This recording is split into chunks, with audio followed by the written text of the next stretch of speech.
Kes Thiar had been staring at the same malfunctioning sensor readout for 18 hours straight, and her circulatory system was beginning to pulse an alarming shade of electric blue.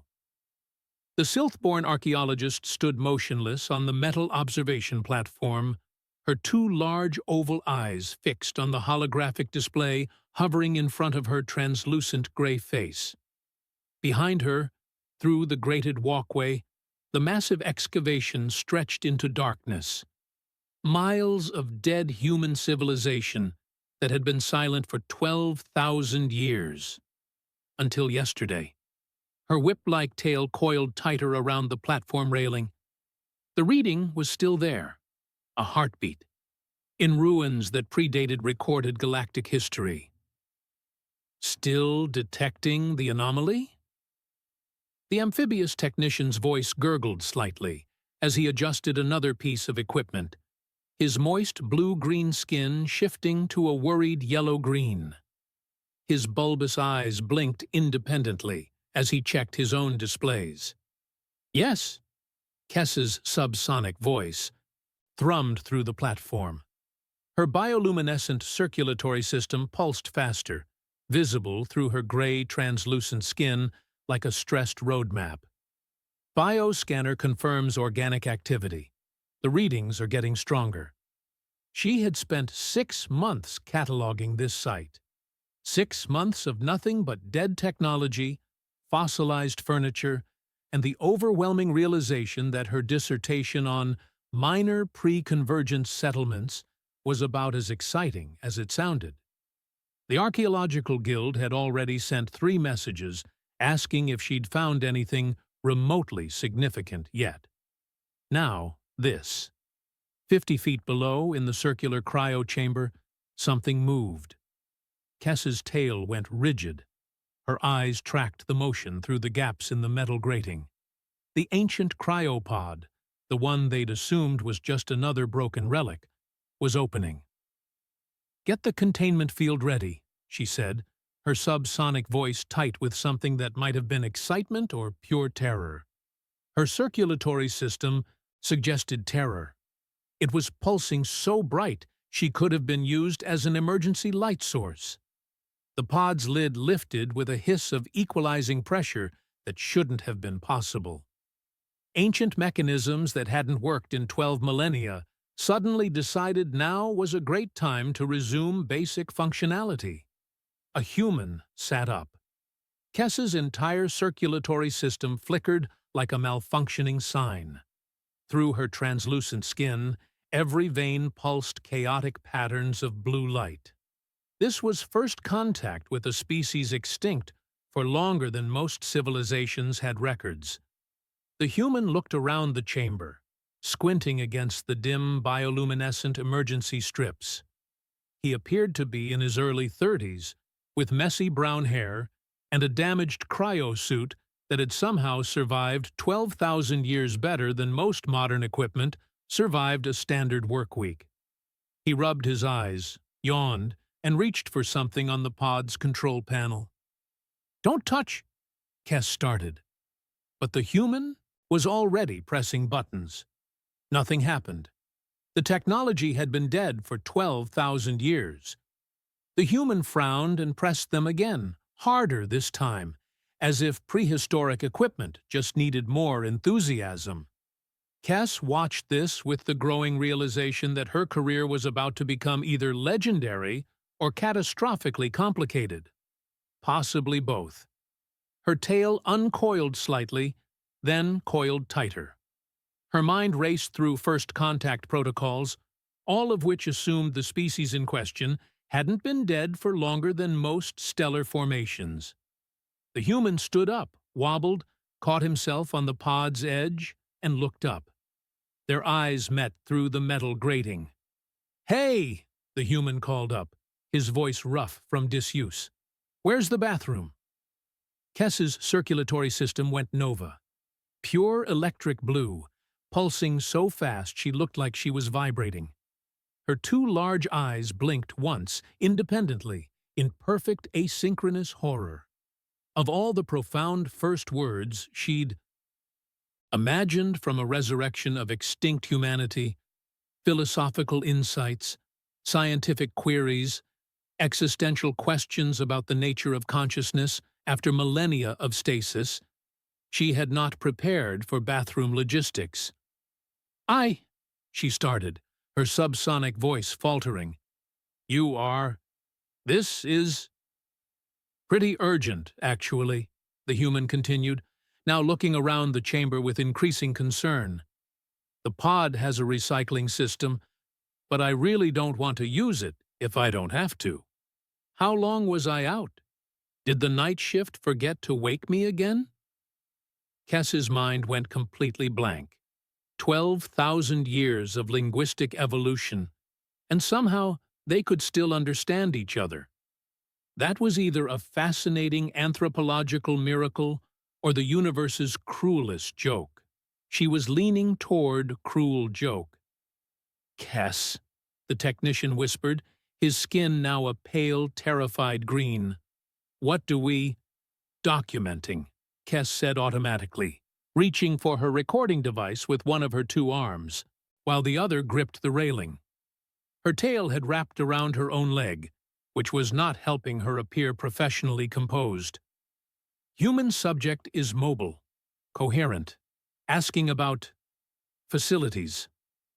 The human was now examining the chamber walls, running his hands over the dead coral-like technology. Wow, the backup lighting looks terrible. Did something blow during cryo? This stuff is usually way brighter.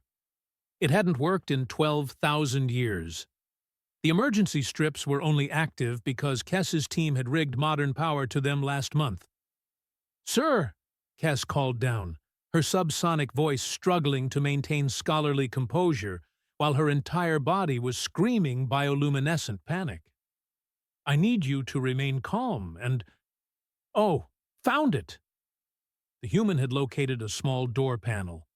He pressed the activation button. Nothing happened. He pressed it again, then gave it a light smack. Seriously? Even the bathroom door is broken? What happened during night shift? Kess exchanged a look with the technician. His bulbous eyes were wider than physically seemed possible. We need containment protocols, the technician whispered. Decontamination fields, medical quarantine. We need to contact... Vorn, Kess said, her tail finally unwrapping enough to let her move. Get Vorn, and bring every scanner we have, and... Her circulatory system pulsed erratically. And maybe a waste disposal unit. The technician scrambled toward the communications panel while Kess moved carefully along the platform, keeping her eyes on the human below. Through the gaps in the metal grating, she could see him now trying to pry open the door panel manually. Sir, she called down again, that technology is extremely old. I need you to stop touching things and... Got it! The human had somehow popped the panel loose. He peered into the dark shaft beyond, which definitely did not lead to a functional bathroom. Oh, that's weird. This goes down like 3 floors. Did we land on a bigger station than briefing said? Bigger station. Kess's mind latched onto that. He thought this was a station, a contemporary facility. He had no idea he was standing in ruins older than most spacefaring civilizations. Her mind, still reeling from impossible biosignatures and functioning prehistoric technology, tried to formulate a response that wouldn't cause immediate existential collapse in humanity's sole surviving representative. The sound of heavy boots on metal announced Vorn's arrival. Vorn Thear, the Silthborn security officer, was stockier than Kess, his translucent gray skin showing a circulatory system that was already bright blue before he'd even seen the human. His 2 large oval eyes swept the scene, the open cryopod, the ancient chamber, the human currently poking around in a 12,000-year-old access shaft, and his entire body lit up like a distress beacon. That's a human, Vorn said, his subsonic voice flat with the tone of someone whose day had just gone. catastrophically sideways.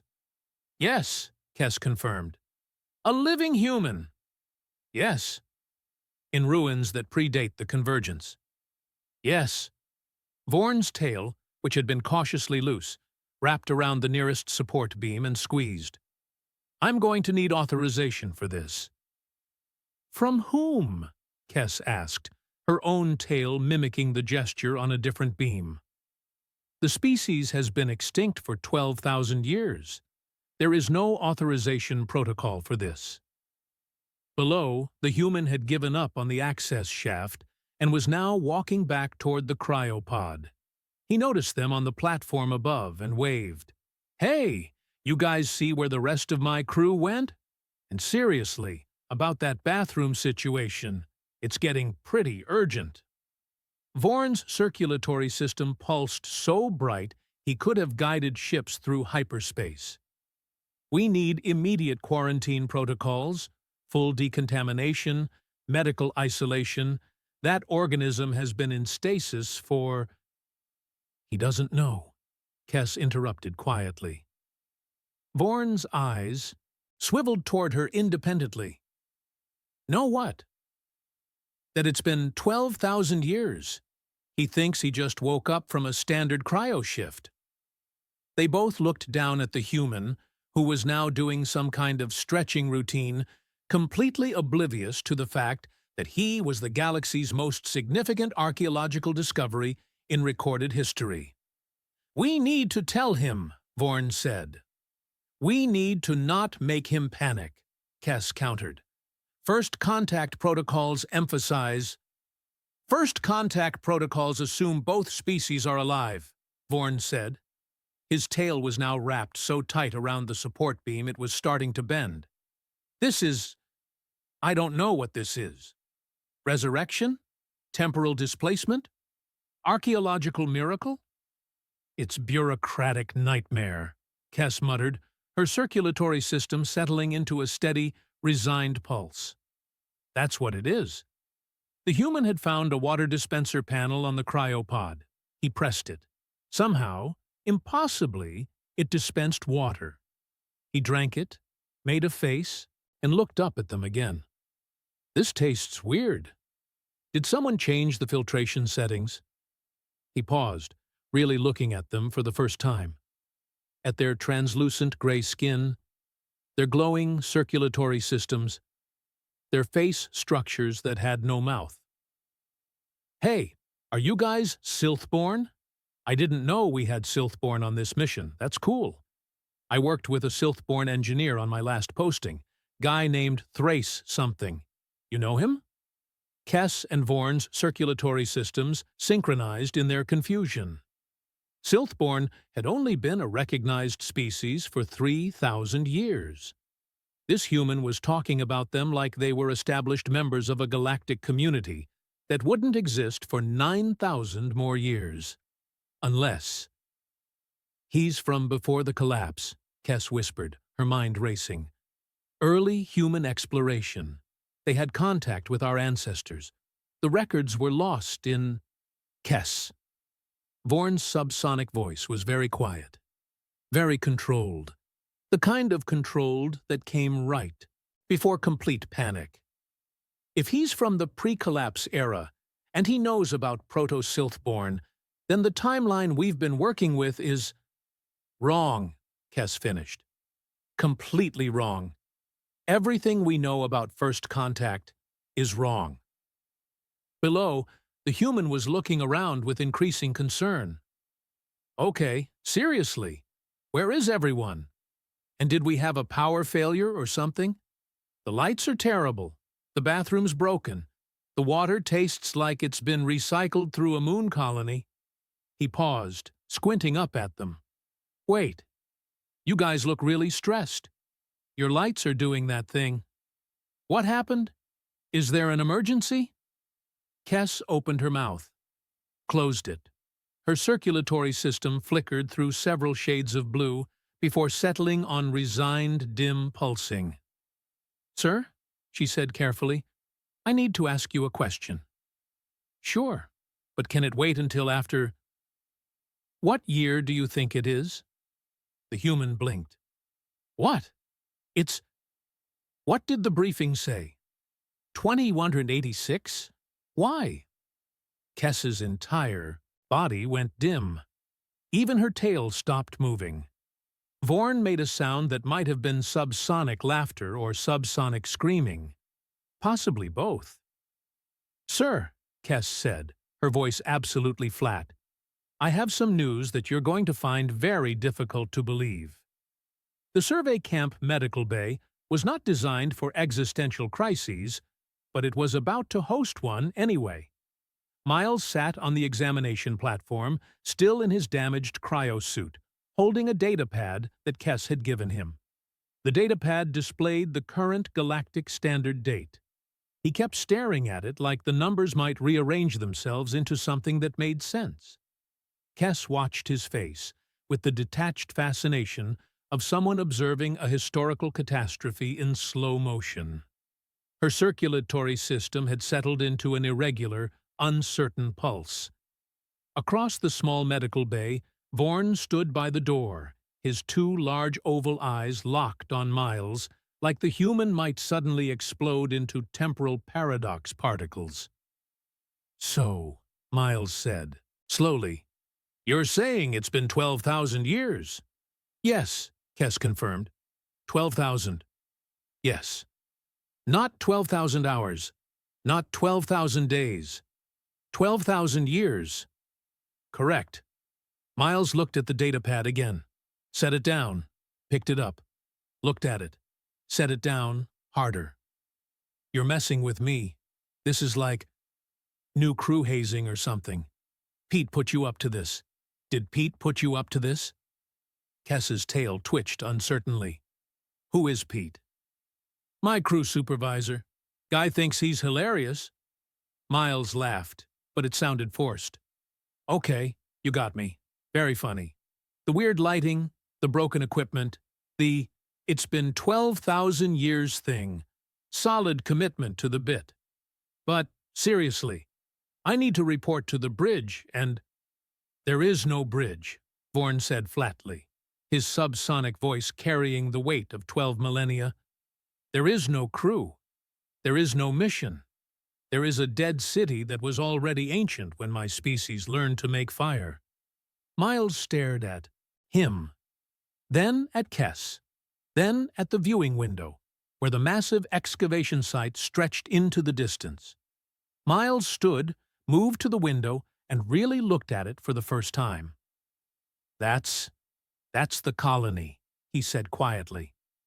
"We were building a colony on Kepler 442b. Mining outpost, 300 personnel, temporary cryo-rotation until the permanent habs were finished." He pressed his hand against the window. "We were supposed to sleep for 6 months while the infrastructure team finished the power grid." Kess moved beside him, her tail coiling nervously. Through the window, the scope of the ruins was undeniable. Structures that had collapsed into themselves, technology overgrown with mineral deposits, the distant glow of other excavation teams, aliens of species Miles had never seen, carefully documenting what was left of his world. "What happened?" Miles asked, his voice very small. Kess's circulatory system dimmed sympathetically. "We don't know. The collapse is the single largest gap in galactic historical records. Your species was beginning interstellar expansion, had contact with several proto-species, including my ancestors, and then—" she gestured at the ruins. "Silence. Every human colony, every station, every ship, gone within a span of decades. No records survive. No one knows why." "Everyone?" Miles turned from the window. "Everyone's gone?" "Until 18 hours ago," Kess said gently. "We believed your entire species was extinct." Miles sat down heavily on the examination platform. Kess watched the human information processing cycle. Denial, bargaining, confusion, and something that looked like he was trying to remember if he'd left the stove on before entering cryo, which was such an absurdly mundane concern that Kess's academic brain filed it away for later anthropological analysis. "Okay," Miles said finally. "Okay, so, worst-case scenario. Everyone's gone, civilization collapsed, I slept through literally all of history." He rubbed his face. "What do I do now? Is there, like, a protocol for this?" Vorn's circulatory system brightened slightly. "Yes, actually. Quarantine protocols require a minimum 72-hour isolation period for any organism in stasis longer than—" He paused. "The protocols were written for 20-year maximum stasis. I don't think anyone anticipated 12,000. "We'll need to contact the medical guild," Kess said, her mind already spinning through the bureaucratic nightmare ahead. "And the Historical Society. And probably the Council of Species. And—" "Can I take a shower first?" Miles interrupted. Both Silthborn stared at him. "It's just, I've been in cryo for 12,000 years, apparently. And I feel gross." Kess's tail went rigid. "Of all the responses to learning you were the last member of an extinct species, hygiene had not made her list of probable reactions. Yes. The decontamination field should—" "Is that what that weird cylinder thing is?" Miles was already walking toward the airlock chamber. "I tried to use it earlier, but it kept zapping me." "Because you didn't activate the proper sequence," Vorn called after him, his subsonic voice rising in pitch.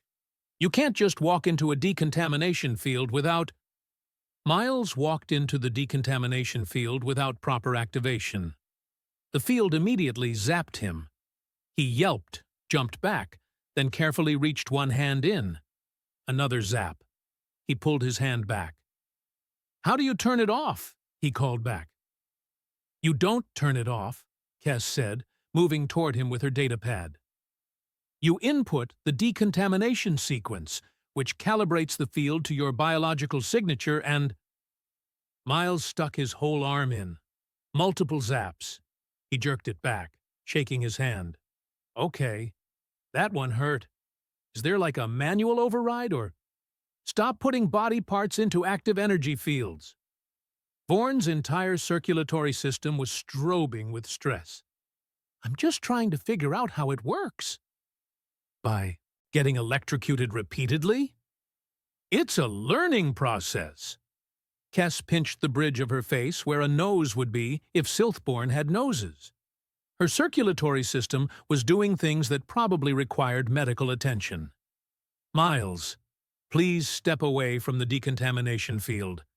I will input the proper sequence, and—" A voice crackled through the communications panel. "Survey Lead Kess Thiar, you have an incoming priority transmission from the Archaeological Guild. Representative Shal Ari is requesting immediate visual confirmation of your report." Kess's tail went limp. She'd sent the preliminary report an hour ago, hoping for guidance. Instead, she was getting Shal Ari, an avian guild representative known for his obsession with budget efficiency and complete lack of imagination. "Put him through," she said, moving to the communications panel. Behind her, Miles was attempting to deactivate the decontamination field by pressing random buttons. Zap. "Ow!" Zap. "Ow!" Zap. "Why are there so many buttons?" The view screen activated, showing Shal Ari's iridescent feathered face. His crest was already raised in bureaucratic irritation. "Kess Thiar, I've reviewed your report, and I need you to understand that claims of living human subject are not appropriate for Guild communications. If you're requesting additional funding, there are proper channels." "He's right behind me eating a protein bar," Kess said flatly. Shal Ari's crest flattened. "What? The human?" He woke up. "He's right." Kess turned around. Miles had somehow gotten halfway into the decontamination field and was now stuck, being zapped repeatedly while trying to reach the control panel on the other side. demonstrating why safety protocols exist. On the view screen, Shal Ari's beak opened, closed, opened again. That's a human. Yes. A living human. Yes. Eating what appears to be a 12,000-year-old protein bar. Also, yes. Kess's circulatory system had given up on stress and settled into fatalistic resignation. He found his personal storage locker. Everything in there somehow survived. Miles had successfully reached the control panel and was now pressing buttons at random. The decontamination field cycled through several colors, intensified to maximum, then shut off completely. Miles stumbled out, slightly singed but triumphant. "Got it?" he called. Then noticed the view screen. "Oh, hey, are you in charge? Listen, I need to file a report about equipment failure. The cryopod timer was way off, the bathroom's broken, and this shower thing is super dangerous. Someone could get hurt." Shal Ari's crest had inverted so far it was practically inside out. This is—" He looked at Kess. "How is he not having a complete psychological breakdown?" "I'm working on a theory," Kess said, watching Miles examine his slightly singed cryo suit with mild annoyance. "I believe he may be in denial." "I am not in denial," Miles said, pulling a 12,000-year-old sandwich in Tupperware from his personal storage container. "I'm processing." He opened the Tupperware. The sandwich looked exactly as fresh as something that had been in stasis for 12 millennia should look, which was surprisingly edible. Vorn's circulatory system went supernova. "Do not eat that." Miles took a bite. "Tastes fine. Little freezer burned, maybe." Kess watched Vorn's entire body pulse through every shade of blue in rapid succession. Her own circulatory system joined in sympathetic horror as Miles chewed thoughtfully, swallowed, and took another bite. "That's a biohazard," Vorn whispered, his subsonic voice strangled. "That's a 12,000-year-old biohazard in your digestive system." "It was in cryo the whole time," Miles said around another bite. "Same as me. Probably safer than your food, honestly. No offense." "Extreme offense," Vorn said, his tail wrapped so tight around his own leg it was cutting off circulation to his bioluminescence, creating strange dim patches. "You can't just— that's not how— the contamination vectors alone—" "Miles," Kess interrupted, her academic curiosity momentarily overriding her horror. "Where are the rest of your crew?" Miles paused mid-chew, swallowed. "Oh, right.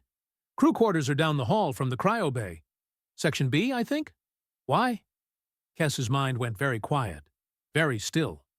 Her circulatory system stopped pulsing entirely for 3 full seconds. "Section B," she repeated. "Yeah. The crew rotation schedule had half of us in Section A cryo, half in Section B. We were supposed to swap every 6 months." Miles finished the sandwich, crumpled the 12,000-year-old Tupperware, and looked around for a recycling bin. Did no one wake them up either? Because that's a pretty major safety violation. People need to rotate out of cryo or the— "Vorn," Kess said quietly. "Section B hasn't been excavated yet." Vorn's eyes widened, both of them, at the same time, infight into perfect synchronous horror. "No," he said. "How big was your crew?" Kess asked Miles.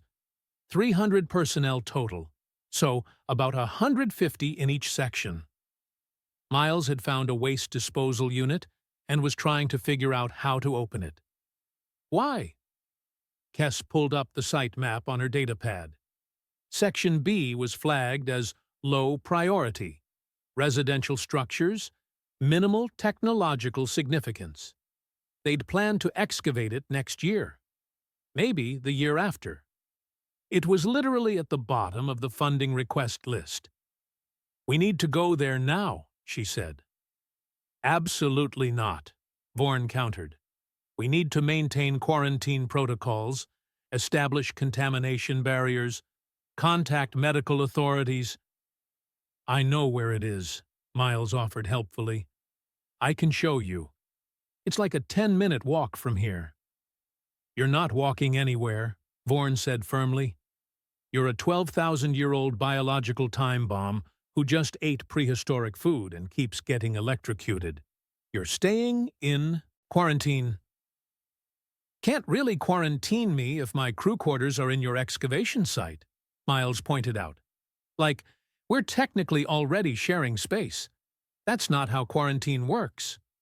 Vorn's circulatory system started pulsing in patterns that might have been Sylth-born profanity. Kess looked at her datapad, at the viewing window showing miles of unexplored ruins, at Shal Ari on the view screen, whose crest had completely flattened in bureaucratic horror, at Miles, who was now trying to figure out how the waste disposal unit worked by sticking his hand into it. "Stop putting your hand in things!" Vorn shouted.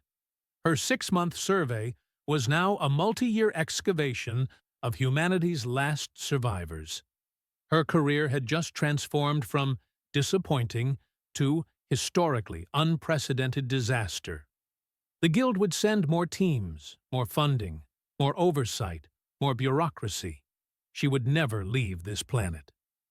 "Miles," she said, her voice absolutely flat with resignation. "Show us where the crew quarters are." "Sure." Miles pulled his hand out of the waste disposal unit, completely unbothered by the fact that his entire species had been extinct for 12,000 years. "Oh, quick question, though. Do you guys know if the cafeteria still works? Because I'm still hungry and that sandwich was pretty small." Kess's bioluminescent circulatory system didn't just dim. It gave up. The light faded to the barest perceptible glow, like a dying star that had finally accepted its fate. Behind her, Vorn made a sound that definitely wasn't subsonic laughter, but might have been subsonic resignation. On the view screen, Shal Ari's image flickered. I'm going to need to call you back." The transmission cut. Kess looked at Miles, who was now examining the viewing window with mild curiosity, asking if the rock formations in the distance were natural or artificial. Those weren't rock formations. Those were collapsed buildings that had been cities when his ancestors were still learning agriculture. "The cafeteria," she said slowly, "has not functioned in 12,000 years." "Oh." Miles looked genuinely disappointed. "That's inconvenient." Through the viewing window, the massive excavation site stretched into the distance. Somewhere in Section B, 147 more cryopods were waiting. 147 more humans who thought they'd been asleep for 6 months. 147 more, "Hey, where's the bathroom" moments. Kess's career in archaeology had just become a career in resurrection management. Her tail drooped. Her circulatory system barely glowed. She looked at Vorn, who looked equally resigned. "We're going to need more protein bars," Vorn said quietly.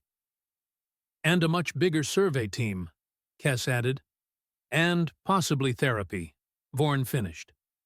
Miles was still examining the window, completely oblivious. "Hey, is that other dig site over there supposed to be there? Because if we had multiple settlement zones, that should have been in the briefing. Pete definitely didn't mention multiple zones. I'm gonna file a complaint about Pete. Where's HR?" Kess closed her eyes. Both of them, not to blink. Just to exist in darkness for a moment before facing the administrative nightmare that was about to consume the next decade of her life. "Miles," she said finally, "I don't think Pete is available right now." "Is he in Section B?" "No. He's been dead for 12,000 years." "Oh." Miles processed this. "Can I still file the complaint?"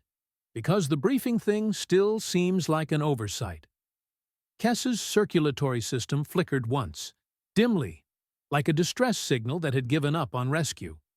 She picked up her datapad and began drafting the message to the guild. Survey extension required. Estimated timeline, 6 to 8 years. Reason, discovered 148 living humans. Please send additional funding, personnel, and possibly psychiatric support. She paused, then added, also, significantly more protein bars. Her 6-month survey had officially become her life's work. Miles was asking about where he'd parked his car.